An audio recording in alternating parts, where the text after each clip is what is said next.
নমঃ। শ্রীকৃষ্ণ বললেন আমাকে যে যেভাবে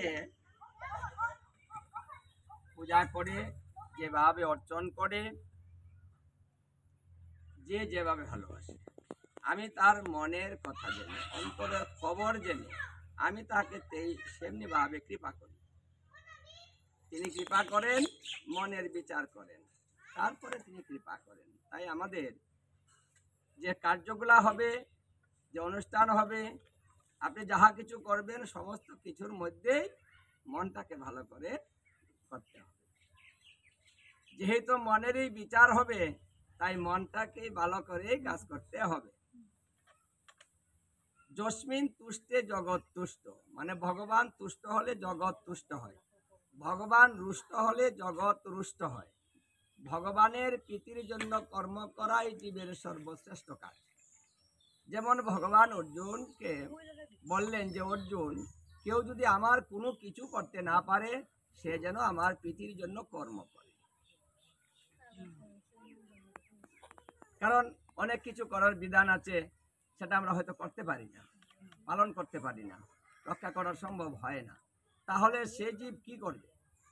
শেষ উপায়টা, শেষ অবলম্বন হচ্ছে প্রীতির কর্ম করা।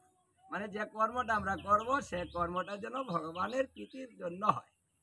তাহলে ভগবান মানে কিসে প্রীত হয়, মানে কিভাবে কর্ম করলে ভগবান প্রীত হয়? যেহেতু ভগবানের প্রীতির জন্য ভগবান কর্ম করতে বলেছেন, তাহলে আমাদের কর্মটা ভগবানের প্রীতির, মানে ভগবানকে খুশি করার জন্য করতে হবে। তাহলে কিভাবে কর্ম করলে ভগবান খুশি হয়, এখন কিন্তু জানার বিষয় হলো আমাদের এইটা। হ্যাঁ, কর্ম অনেক ভাবে হতে পারে। কর্মে পাপ হয়, কর্মে পুণ্য হয়, কর্মে সব হয়, ভুল হবে, শুদ্ধ হবে, কর্মে কিন্তু অনেক ঝামেলা। এই জন্য বলছে কর্মকাণ্ড, ক্রিয়াকাণ্ড আর হলো জ্ঞান মার্গ, এইগুলা হচ্ছে বিষের ভাণ্ড। কারণ এই কর্মকাণ্ড এবং জ্ঞান যদি সঠিক ব্যবহার না করা যায়, তাহলে সেটা বিষের মতো কাজ করে। তখন এই সংসার বিষ হয়ে যাবে, জীবন বিষ হয়ে যাবে, তছনছ হয়ে যাবে, আনন্দ সব শেষ। এই জন্য এগুলা খুব সাবধান। এই জন্য কর্ম করতেও সাবধান। কর্ম করার পূর্বে জানতে হয়, জ্ঞানীর কাছ থেকে জানতে হয় যে কর্মটা আমি কিভাবে সম্পাদন করব। কিন্তু এই যে আমাদের মিথ্যা প্রথা, কুসংস্কার, আমরা সেখান থেকে বেরোতে পারছি না। মানে পূর্বপুরুষ যা করেছে আমরা তা করব, এই যে একটা কথা, এই কথাটার কারণেই কিন্তু আমরা ইচ্ছা করলে কিছু করতে পারি না। সেটা বাধা, সমাজ থেকে বাধা আসে, তারপরে পরিবার থেকে বাধা আসে, যার জন্য ইচ্ছা করলেও কিন্তু আমরা বদলাতে পারছি না।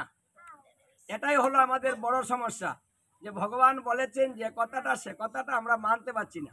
কারণ ভগবান বলছে তুমি আমার প্রীতির জন্য তুমি কর্ম করো। এখন আমরা জানতেছি না, বুঝতেছি না ভগবান প্রীত হয় কিসে, ওটা কিন্তু বোঝার চেষ্টা করছি না। আমরা বোঝার চেষ্টা করছি দাদা যা করেছে, বাবা যা করেছে, 14 গোষ্ঠী যা করেছে, আমরা তাই করে যাব। কিন্তু এই বিচারটা কি আদৌ সত্য?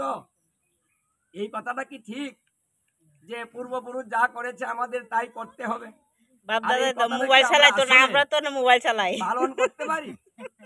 পূর্বপুরুষের কথা কি আমরা মানতে পারবো? তাদের মতো চলতে পারবো না? কোনো কিচ্ছু রাখতে পারবো? পূর্বপুরুষের কোনটা রাখতে পারছি? আপনার দেহটা তো পূর্বপুরুষের মতো নয়, এই দেহটা তো দুর্বল। আগে তো পূর্বপুরুষের দেহ ছিল সবল, তাই না?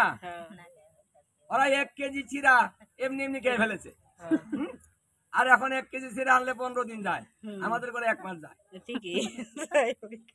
এই অল্প অল্প করে ঠাকুরকে দেওয়া হয়, এটাও নিতে চায় না, সারাদিন পরে তাকে, হ্যাঁ, কেউ নেয় না।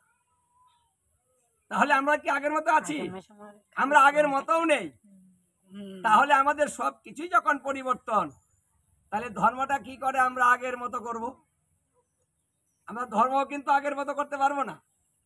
সবকিছুরই পরিবর্তন হচ্ছে, এটা পরিবর্তনশীল সমাজ, পরিবর্তনশীল সংসার। দেখেন আগে যারা ধনী ছিল তারা গরিব হচ্ছে, আর যারা গরিব ছিল তারা ধনী হচ্ছে। যার বাসা ছিল সে বিক্রি করছে, যার বাসা নাই সে বাসা করছে, হুম। নাকি?